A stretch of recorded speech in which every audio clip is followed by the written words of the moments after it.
that my statements on national television could significantly endanger my life, the safety of my family, and others very close to me regarding the investigation into the war on drugs of the previous administration. During these hearings, I was asked several questions concerning my knowledge or involvement in the deaths of 3 Chinese inmates of the Davao Penal Colony and the death of General Wesley Barayuga, all focusing on the alleged extrajudicial killings of the aforementioned individuals. I was also questioned about my relationship with the former president, as well as my career as a police officer and my tenure as the general manager of the Philippine Charity Sweepstakes Office. Throughout the hearings, I answered questions from the committee based on my personal knowledge. However, I did so with great apprehension as I recognized that my statements on national television could significantly endanger my life, the safety of my family, and others very close to me. After considerable reflection, I am now executing this affidavit to provide a comprehensive information to the QUADCOM regarding everything I personally know about the war on drugs during the former administration. On May 2026, I received a call from the President, Rodrigo Roa Duterte, at approximately 5 a.m., instructing me to meet him at his residence in Doña Luisa, Davao City. I was already acquainted with the mayor, having served as the station commander in one of the police stations in Davao City during his tenure. During our meeting, he requested that I will locate a PNP officer or operative who is a member of the Iglesia ni Cristo, indicating that he needed someone capable of implementing the war on drugs on a national level, replicating the Davao model.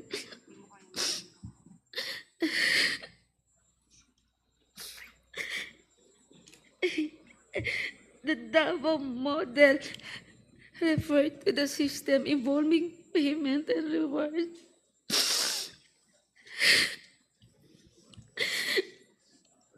The Davao model involves 3 levels of payment of rewards. First is the reward if the suspect is killed. Second, if is the funding of planned operations. And the third is the refund of operational expenses. Colonel Garma, can you speak louder? I'm sorry, speak closer to the microphone.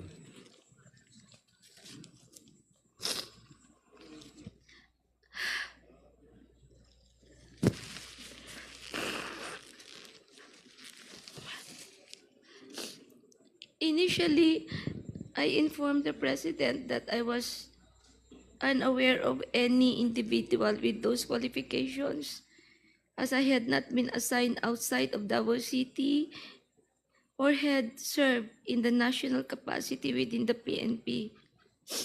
However, I recalled my upperclassman Edilberto Leonardo, who was heading the Criminal Investigation Detection Group and was also a member of the Iglesia ni Cristo. I mentioned his name to the President. On the same day, a certain individual named Muking contacted me to request for the phone number of Leonardo's contact details, which I promptly provided. A week later, I learned from Arthur Narsolis via phone call that Sir Leonardo had been summoned and was instructed to proceed to the Royal Mandaya Hotel in Davao for a meeting.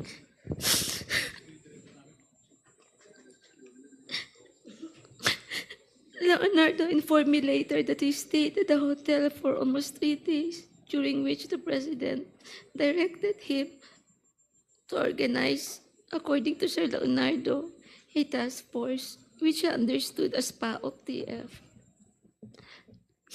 When Leonardo relayed this information, urged me to join the task force, I declined first, citing my lack of experience in handling said operations. Leonardo subsequently informed me that he had prepared a proposal routed to Bongo outlining the task force, which would encompass Luzon, Visayas, and Mindanao.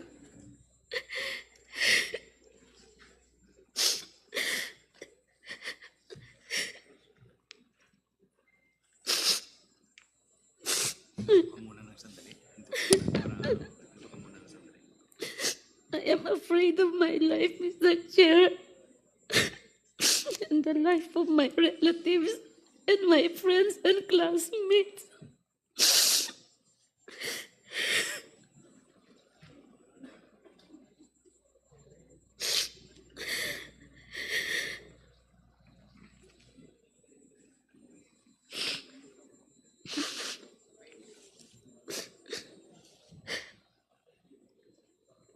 Leonardo subsequently informed me that he had prepared a proposal routed to Bongo confirming the task force operation, which would encompasses Luzon, Visayas, Mindanao.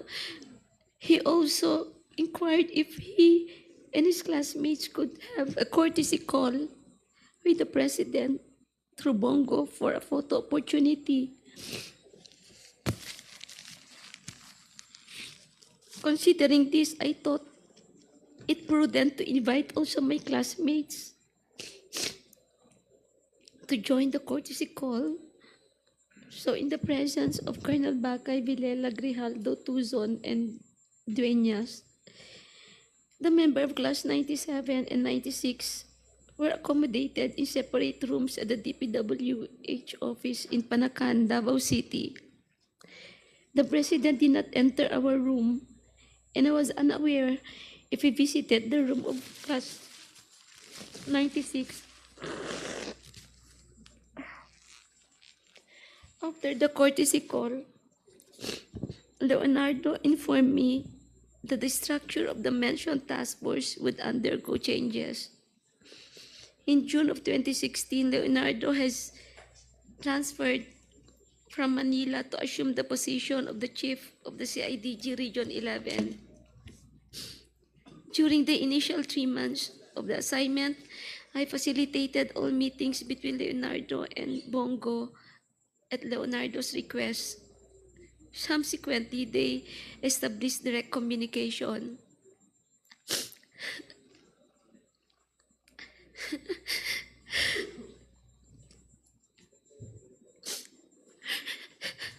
Leonardo informed me that he had recalled several trusted personnel, namely Lester, Romel Bactat, Rodel Serbo, Palma, Peter Parungo to serve as operative for the task force. Notably, Bactat, Serbo, and Palma were, for now, discharged from the police service.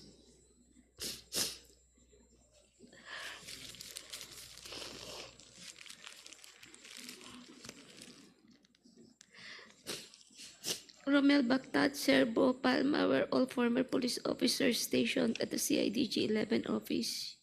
They were discharged from the service on or about a year ago due to an operation that led to the killing of one individual. Lester Berganyo is a provide citizen, while Peter Parunga was a former detainee of CIDG due to a charge of rape that has been cleared. Romel Bactat, Serbo, Palma, and Parunga were charged with the task of collecting and verifying informations provided by police officers in the field concerning arrests, deaths of individuals named in the list of drug personalities, and creating summary reports. All of these reports would then be encoded and compiled by Lester Berganyo. The compilation is thereafter elevated to Sir Leonardo, who will decide what level the arrest or killing was and its corresponding reward. Rewards were only given for killings, while for arrests only for the funding of Copland and refund for operational expenses was given. I saw how these individuals operated when I would visit my friend in CIDG 11. He conveyed that the task force would be structured differently and that he submitted a document to Bongo detailing the task force operation, including an overview of the current drug landscape in the Philippines.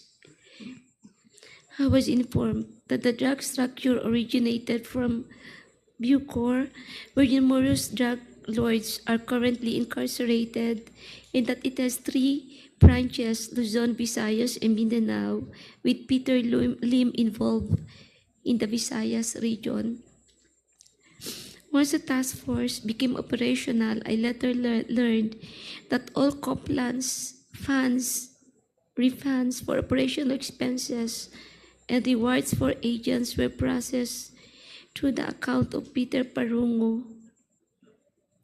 Currently, Lester Berganyo maintained a comprehensive list of the drug personalities of the Philippines. Leonardo conducted briefings for all PIDEA, IG regional directors, and PNP chiefs regarding the drug situation. Additionally, if any individual died during police operations, Leonardo will report the incidents to Bongo for inclusion in the weekly report and request for refunds of operational expenses. Leonardo had final authority to determine who would be included in the list of drug personalities and to classify their threat level, as well as the discretion to remove individuals from the list. Furthermore, in 2016, while I was at the CIDG office following up the appointments of my personnel, I overheard Padilla discussing drug activities at the Davao Penal Colony with Leonardo. Padilla specifically identified certain Bucor officers involved in drug trade, notably mentioning an officer named Ginto, who was subsequently killed along with other Bucor members. These are the critical facts I personally know regarding the drug war of the previous administration.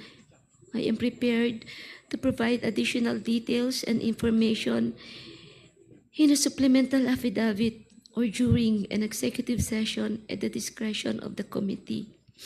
I affirm the truthfulness and accuracy of the above statements to assist in the investigation by the Joint Committee, Your Honors.